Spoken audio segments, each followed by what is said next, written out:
Hello and welcome to physio hike student. आज की इस वीडियो में हम लोग डिस्कस करने वाले हैं ह्यूमन अनाटॉमी के इंट्रोडक्शन के बारे में, जिसमें हम जानेंगे इसकी डेफिनेशन, इसका मीनिंग, इसका क्लासिफिकेशन, साथ ही साथ अनाटॉमी का एक बैकग्राउंड। तो जल्दी से शुरू करते हैं आज का वीडियो। अगर हम देखें टर्म अनाटॉमी को, सो अनाटॉमी टर्म जो है वो लिया गया है ग्रीक वर्ड के अकॉर्डिंग टर्म अनाटोम से। ओके, ग्रीक वर्ड के अकॉर्डिंग टर्म अनाटोम से, और लैटिन के अकॉर्डिंग अगर हम देखें तो ये लिया गया है टर्म डाइसेक्शन से। Okay, it is taken from term dissection. अब इन दोनों का अगर हम मीनिंग देखें तो इन दोनों का मीनिंग होता है cutting up. Okay, cutting up. जब हम किसी चीज को या ऑब्जेक्ट को या किसी ह्यूमन बॉडी को हम कट करते हैं, उसकी स्टडी करते हैं, तो उसे हम एनाटॉमी में इंक्लूड करते हैं। अगर इसके अकॉर्डिंग हम इसकी डेफिनेशन को देखें, सो ये एक ऐसा साइंस है जिसमें हम ह्यूमन बॉडी के स्ट्रक्चर की स्टडी करते हैं। Okay, so it is a science in which we study the structure of human body, the structures of human body. Okay, अब इस स्ट्रक्चर से हमें क्या रिलेशन है, इस स्ट्रक्चर का हम स्टडी करेंगे। स्ट्रक्चर का शेप, ओके, इसका शेप, इसका साइज, ये किस कंपोजिशन से मिलके बना हुआ है, और इसके आसपास जो स्ट्रक्चर प्रेजेंट है उनके साथ इस स्ट्रक्चर का क्या रिलेशन है। ओके, सो जब हम इन सब पैरामीटर की स्टडी करते हैं तो उसे हम ह्यूमन अनाटॉमी कहते हैं। अब अगर हम इसकी क्लासिफिकेशन की बात करें, सो ह्यूमन अनाटॉमी को हम क्लासिफाई कर सकते हैं बेसिकली दो ग्रुपों में। ओके, पहली जो कैटेगरी है वो है macroscopic anatomy. It is called macroscopic anatomy, और दूसरी जो है that is called microscopic anatomy. Okay, that is called microscopic anatomy. अब मैक्रोस्कोपिक अनाटॉमी का जो मतलब है, इसके अंदर हम ग्रॉस स्ट्रक्चर्स यानी मैक्रो स्ट्रक्चर्स की स्टडी करते हैं, तो इसको हम ग्रॉस अनाटॉमी भी बोल सकते हैं। It is also called gross anatomy. Okay, और माइक्रो अनाटॉमी में हम माइक्रोस्कोपिक स्ट्रक्चर्स की स्टडी करते हैं, यानी ऐसे स्ट्रक्चर जिसे हम अपनी नेकेड आई से नहीं देख सकते हैं, उनकी जब हम स्टडी करेंगे तो उसको इंक्लूड करेंगे माइक्रोस्कोपिक अनाटॉमी के अंदर। सो माइक्रोस्कोपिक स्ट्रक्चर जैसे कि हो गई सेल, टिश्यूज। ओके, सो जब हम सेल की स्टडी करते हैं तो उसे हम साइटोलॉजी में स्टडी करते हैं, उस ब्रांच को हम कहते हैं साइटोलॉजी। जब हम टिश्यूज की स्टडी करते हैं सो उसे हम बोलते हैं हिस्टोलॉजी। ओके, अब इसी प्रकार से अगर हम बात करें, सो हिस्टोलॉजी और साइटोलॉजी जो है वो दोनों ही माइक्रोस्कोपिक अनाटॉमी की सब डिवीज़न है। अगर मैं बात करूं मैक्रोस्कोपिक अनाटॉमी या ग्रॉस अनाटॉमी के सब डिवीज़न की, सो हम देखेंगे कि ग्रॉस अनाटॉमी को अगर हम क्लासीफाई करें तो हम क्लासीफाई कर सकते हैं इसको फर्दर 3 डिवीज़न में या सब डिवीज़न में। पहला जो है that is called surface anatomy, या इसको हम बोलते हैं सुपरफिशियल अनाटॉमी।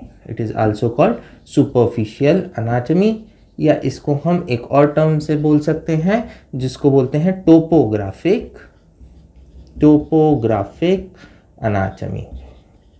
ओके, सो जब हम किसी ह्यूमन बॉडी के एक्सटर्नल फीचर्स की स्टडी करते हैं, उसको डाइसेक्ट किए बिना जब हम उसके आउटर सरफेस की या फिर उसके बॉडी सरफेस की या एक्सटर्नल फीचर्स की जब हम स्टडी करते हैं तो उसे हम बोलते हैं सरफेस एनाटॉमी, टोपोग्राफिक एनाटॉमी या सुपरफिशियल एनाटॉमी।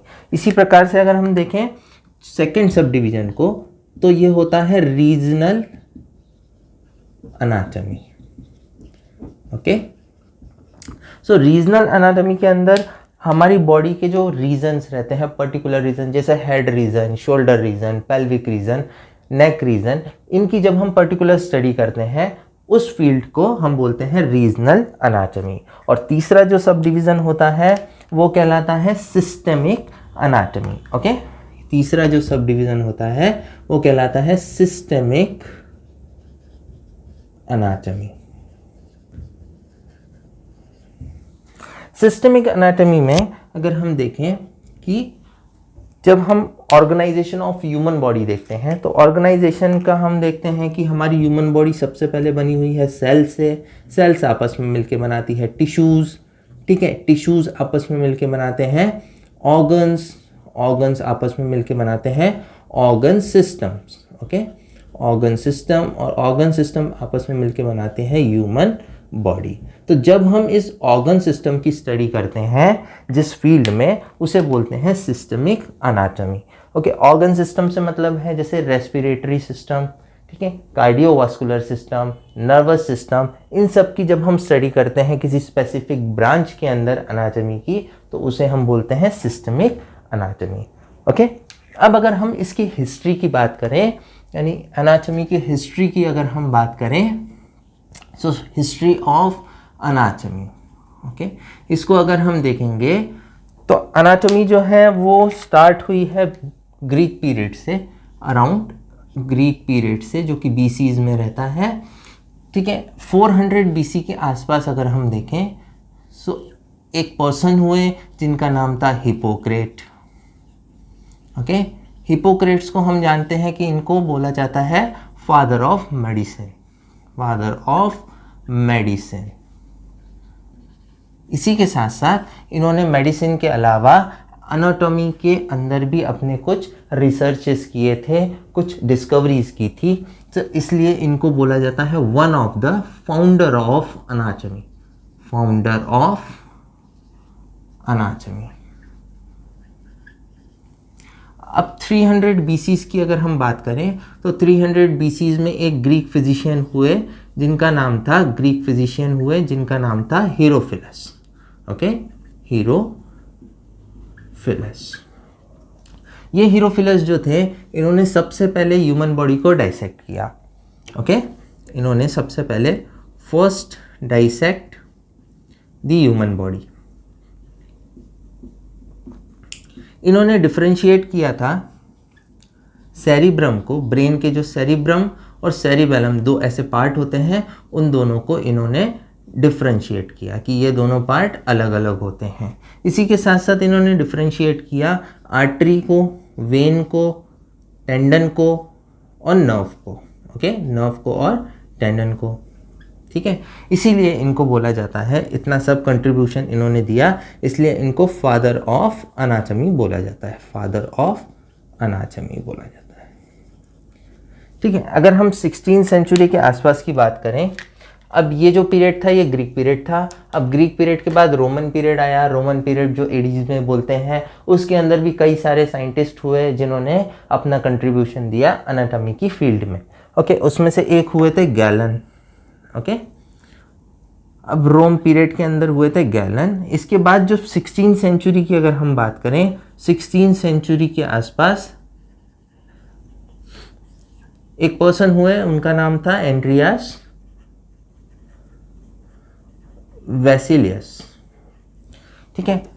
इन्होंने जो प्रीवियस हमारी डिस्कवरीज हुई थी, प्रीवियस कॉन्सेप्ट्स जो बने थे एनाटॉमी के ऊपर, उनको रिवाइव किया, उनको रिवाइज किया, ठीक है, उनको करेक्ट किया, डॉक्यूमेंट किया और उसको प्रेजेंट किया, ओके। सो एक मॉडर्न एनाटॉमी की इन्होंने शुरुआत की थी, इसीलिए इनको हम फादर ऑफ मॉडर्न एनाटॉमी भी बोलते हैं, फादर ऑफ मॉडर्न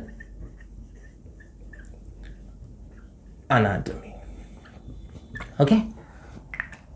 सो आज की वीडियो में हमने जाना एनाटॉमी का मीनिंग, इसकी डेफिनेशन, इसका क्लासिफिकेशन और एक brief history. I hope this video will helpful for you. We will see in the next video. Till then, thank you so much.